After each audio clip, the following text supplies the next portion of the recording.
कि शुगर यानी ग्लूकोज ये तो बहुत अच्छी चीज़ होती है ग्लूकोज, क्योंकि इसी से एनर्जी मिलती है ना।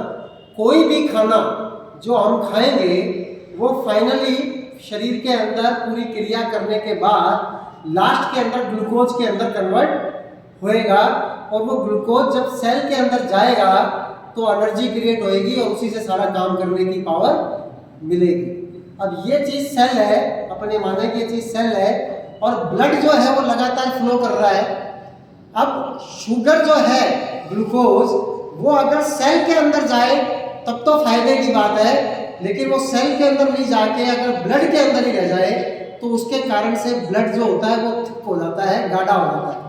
और आपकी जो हार्ट एक मोटर है उसको अगर आपकी पानी वाली मोटर को अगर पानी उठाने की जगह चाशनी उठानी पड़ जाए तो मोटर के ऊपर कितना लोड पड़ेगा, तो मोटर के खराब होने का डर रहेगा, मोटर के ऊपर लोड पड़ेगा।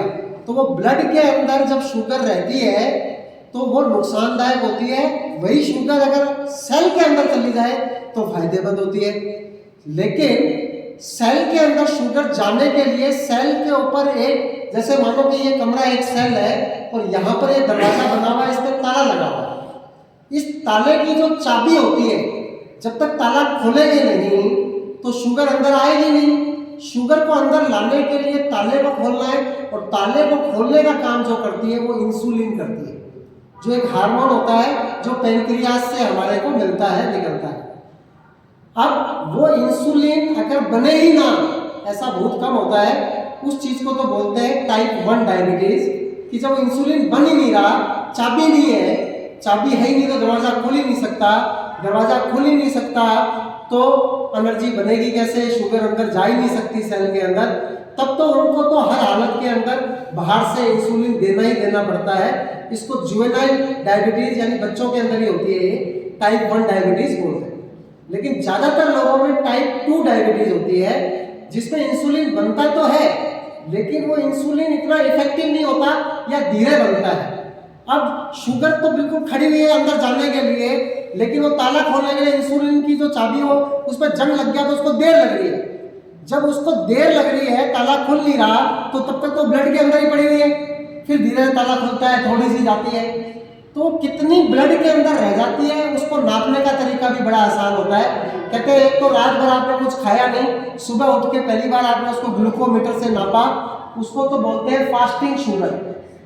फास्टिंग शुगर यानी कि जब अपना कोई कुछ खाया हुआ नहीं है तो पूरी एनर्जी वगैरह यूज हो चुकी है, तब आपके ब्लड में कितनी बची है, तो कहते हैं वो 100 यूनिट से कम बचनी चाहिए, फास्टिंग ब्लड शुगर बोलते हैं उसको।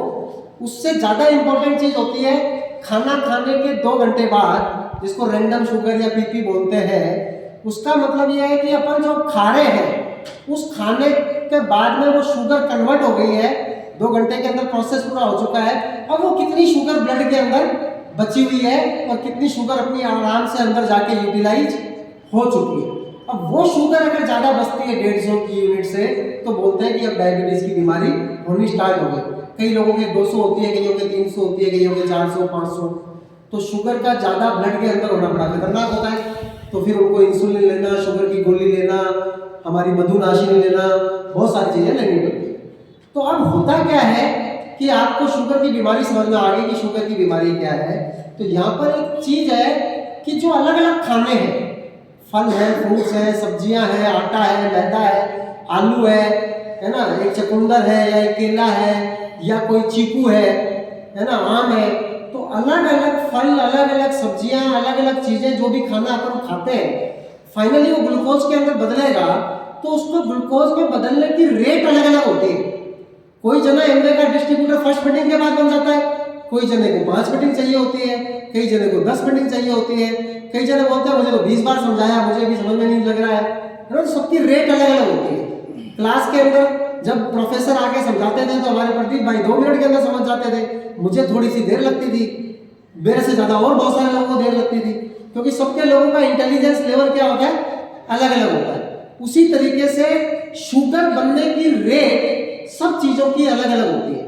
जो सफ़ेद चीज़ें होती हैं, जैसे चावल की बात ही करें तो शुगर के अंदर बहुत जल्दी कन्वर्ट हो जाता है। चीकू है, पहले से ही है, फटाक शुगर के अंदर कन्वर्ट हो जाता है, इधर चीकू खाना बना होता है। केला खाना मना होता है क्योंकि जल्दी से शुगर बन जाएगी। अब जल्दी बनेगी तो यार इंसुलिन तो इतनी जल्दी आ नहीं रहा है, वो शुगर जल्दी बन के ब्लड के अंदर पड़ी हुई है। इंसुलिन बना हमारे वाले पियोन जैसा है, धीरे धीरे आता है ना। और शुगर जल्दी आ जाती है, स्टूडेंट जल्दी आके बैठ गए, बोर्ड साफ नहीं हुआ, कुर्सियां लगी नहीं, तो दिक्कत आएगी ना। तो होना क्या चाहिए कि धीरे धीरे शुगर रिलीज हो तो बढ़िया चीज है। तो शुगर जिस तरीके से रिलीज होती है उस इंडेक्स को बोला जाता है ग्लाइसेमिक इंडेक्स, GI। GI का मतलब है कि कोई भी फ्रूट, कोई भी खाना, कोई भी चीज की रेट क्या है शुगर को रिलीज करने की। अगर उसका 100 का एक मानक माने तो जो जनरल चावल होते हैं उनकी 79 होती है, यानी बहुत तेज है। 79 काफी ज्यादा इंडेक्स माना जाता है। लेकिन जो हमारे चावल लॉन्च हुए हैं उसका इंडेक्स 79 की बजाय खाली 52 है, ओनली 52, यानी कि इतना परसेंटेज कम।